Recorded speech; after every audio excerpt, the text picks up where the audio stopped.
Welcome back sa akin channel. For today's video mga langga, magluluto tayo ng pansit na bihon. Ayan yung ano natin, ayan yung chicken, ayan repolyo, at saka yung carrots at beans, at saka yung bell pepper, and then yung bawang at sibuyas natin.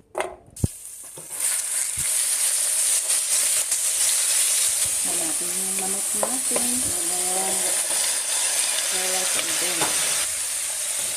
Ayan tayo ng konting garlic salt. Ayan natin yung repolyo. Transfer ko muna dito. Ay, nagpakulo pa ako ng tubig. Ayan yung water natin. Lagyan natin ng toy. Magic sarap. Hulog natin yung bihon. Hulog na natin yung gulay natin.